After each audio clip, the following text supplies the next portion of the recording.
Good afternoon, America. January 31st and the weather sucks. Ice storm in Kansas City. Cars on their roofs, cars on their sides. People can't drive in this stuff. Even an experienced cold weather up north snow driver like myself has a hard time in ice. So be careful if you're hearing this thing. You know, I was reading, as I do, I'm on the internet all day long. That's what I do for a living, looking for articles and different content for my clients to entertain our fans and, do the social media marketing and all that. And I run across this one thing. I think it was in Pennsylvania. I'm not exactly sure. It's on my Facebook page. That's Cadillac Joe DeStefano. This guy, 4 or 5 years ago, he had his sons. He wanted to prepare himself for the final day, the day he dies. So he goes and his wife's already gone. From what I can gather, this guy's 60s, 70s, whatever. He's getting to the age where you start thinking about those things. I guess we all do, Hopefully you live to be 100. But anyway, he's a typical old school motorcycle enthusiast, I'll say it this way. Full dressed FLH, probably early 70s bike with all the lights and the stuff. And, he's the type that would wear the cap like Elvis did in the 50s. And, he's that type of biker that you would have seen in the Enthusiast magazine from 1966. The Enthusiast was a magazine that Harley Davidson put out. Well, anyway, if you could picture this guy. So he wants to be buried on his bike. Not with his bike, on his bike. Now, we did something kind of like that back in the 80s. This fella that was in the Dominators Motorcycle Club, a club that myself, Scott Hakens, was the president. It's now defunct. Once we left, it kind of crumbled around itself. When the foundation goes away, the house falls down sometimes.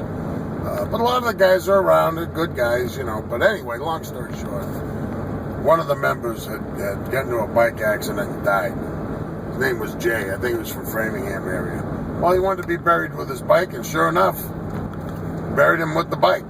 He was in the casket, the bike was next to him, throw the dirt on him. Well, this guy wanted to be buried on his bike.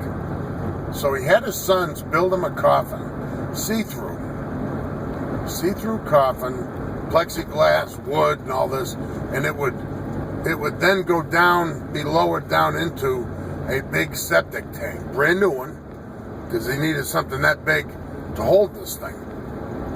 And this guy, he dies. Well, the funeral parlor, they put the bike inside the box.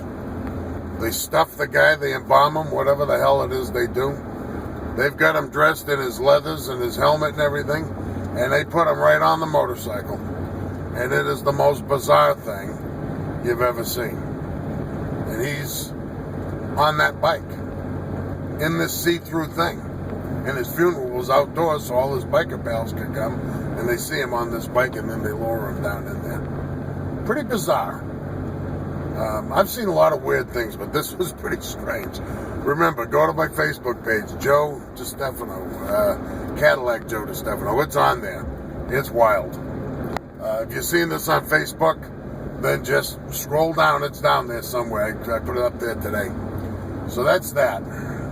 Also on that Facebook page, down from this video, you're going to see a small business, a group.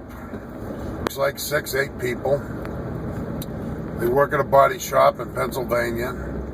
Well, now the insurance guy that the boss had hired to work on their insurance comes in to present their new plans for them for 2014. Now, they go and they check it out. 1 out of 8 is paying a lower premium, lower by a couple of bucks. Everybody else is paying at least $50 a month more, as high as $300 to $400 a month more. The deductibles have quadrupled, if at least the minimum of $2,000, and the ones with families have deductibles of $4,000. This one lady's in tears. She's like, I can't afford to get sick. None of them, including the owner of the body shop. So now they have insurance that they can't afford. And then if they get sick, they really can't afford to use it or go because they got to cough up 4 G's before it even kicks in. They don't have 4 G's. You know, I mean, hey, I always fancied myself as a pretty good business guy. Well, I've even gotten myself caught with my pants down. The cost of living is so much. I make good money, but you know what? My savings is gone. I just don't have it. I don't drive new cars. I don't have any of the luxuries I had. Hell, I did better. You know, you got all this technology and all this stuff going on. I did better with a pen and a piece of paper 25 years ago. Made more money. The money had buying power. Buying Cadillacs, Rolexes. Christ, I can't afford a Timex now.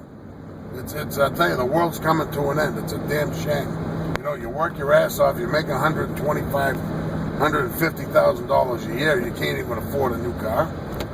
Well, you know, not if you want your kids to go do things and do everything and buy for them.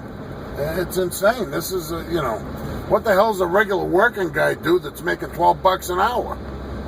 Jesus, it's you know, Christ, I don't know how the hell they do it. It's insane. I mean, Obama, you suck, okay? And you know, I don't see a lot of my liberal friends coming out of the woodwork to answer these questions anymore. Everybody was waving the flag there 2 months ago. Now they've disappeared. There's nobody out there. They all had their big mouths yapping away, and now I don't see anything. So, come on, explain to me how this is supposed to be good for the country. Any of it. Any goddamn thing this guy does, tell me how it's good. It's a joke. So that's that. So we got ice storms, we got a guy buried on his bike, and we got Obama. All three bizarre. So anyway, but you know what? On the bright side, we're alive. We're well, or semi-well. We're here to complain about it. So that's a plus. So on that note, I'm going to bid you adieu and wish you a great, fantastic, fun, lively, very enjoyable Friday evening, either alone or with whoever. And whatever you're doing, I hope it all goes according to plan. This is your old pal Cadillac Joe D, just kind of plugging along down the ice. Hope I can make it. If I do, I'll come back and see you tomorrow. Have a great evening, folks. Thank you very much.